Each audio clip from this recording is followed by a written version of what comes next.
Hey, what's up everybody? It's Alex here, and today we're going to be taking a look at No Man's Sky's new patch 1.38 that just released and see what they had to offer. And trust me, this patch is big. So yeah, let's get right into it.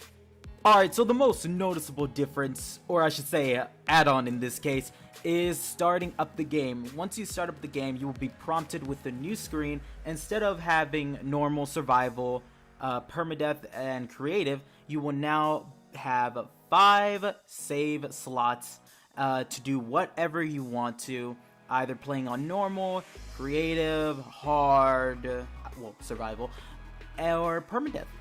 Now don't worry about your existing saves, they will be mapped into these new slots, and selecting an empty slot will start a new game, allowing you to then pick which game mode to play from the mode select menu.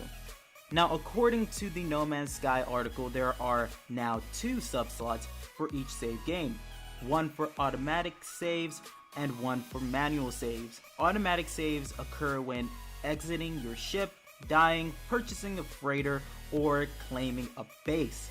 Manual saves, however, occur when interacting with the save point.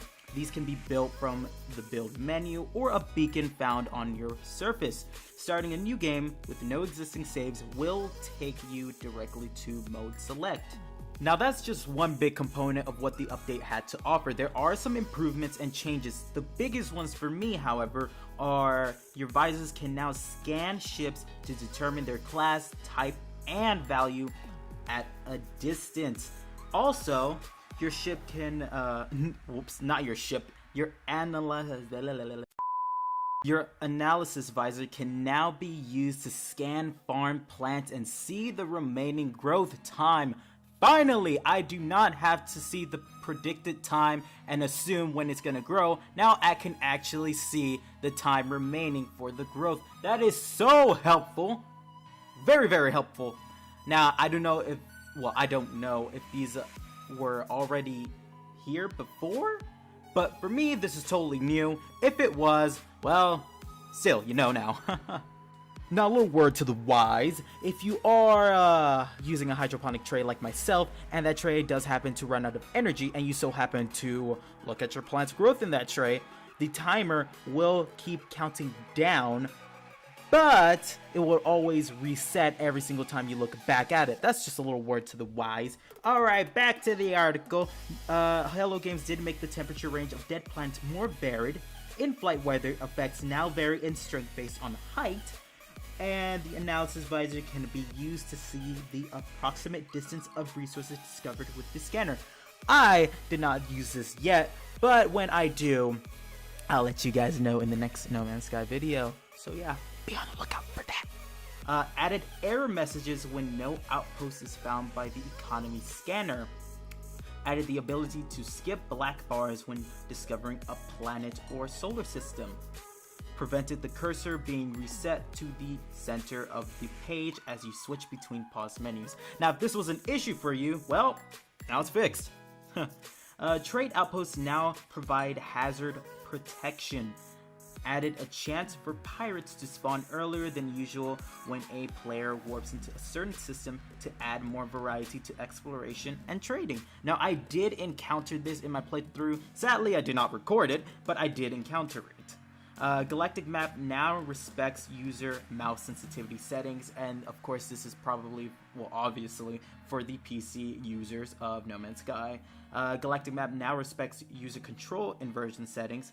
Let's see, prevented trade terminals having a negative quantity of stock. I have not encountered this yet, but if anybody has, let me know in the comments. I mean, I would like to know. Let's see what else. May trading terminal stocks values replenish over time. Separated stock levels for trading posts and space stations in the same system.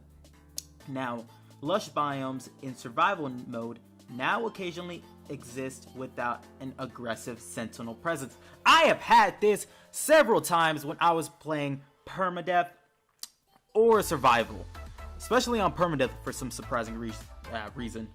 But whenever I would get on a planet, there would always be hostile sentinels, and I would never make it to my ship. Luckily, I made it to my ship in one time, but that's besides the point. Let's get back to the article. Reduce cursor UI slowdown when using a pad. Of course, this is for our PC users.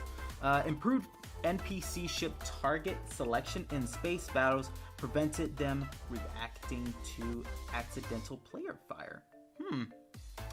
Added exotic ship audio for AI and NPC ships. I did not get a chance to record this because I don't have that much money in that game. I mean, you could clearly see at the top left.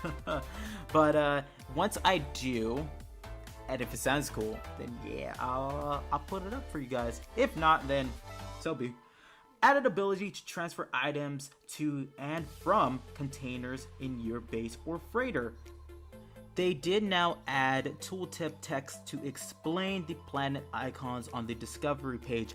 I've been wanting this to happen ever since they released that icon or symbols, whatever you want to call them, because let's face it, some of them are self-explanatory, and others are a little bit harder to understand. I would just see the symbol and I'll be, okay, it means something. I know it means something. It's there for a reason, but I just don't understand. Now I do. So yeah, that's pretty helpful. Thanks for looking out, No Man's Sky. Well, I should say Hello Games.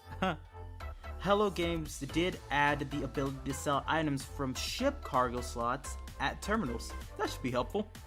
Storms on humid, lush planets are no longer toxic. Humid/lush planets now have a chance at their rain being very hot. Note, no new storms have been added, and the frequency of storms has not been adjusted.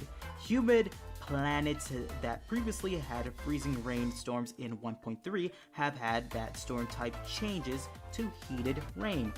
Added ability to transfer items from cargo slots during maintenance transactions. Improved trading by giving NPCs independent stock levels. So good. Made NPCs who give directions refer to a wider spread of locations. And finally, added ability to rebind the discard key. Now there are a lot of bug fixes, but I'm not going to go through that in this video. If you guys do want to see them, I will link the article in the description below, so go check that out. Anyways guys, that's about it for me and this update. If you guys did enjoy this video, feel free to give it a like. If you guys want to know or actually have any suggestions of what I should do next, comment it down below. And if you guys really do enjoy my content, feel free to subscribe. This has been It's Your Boy Alex, and I'm out. Later.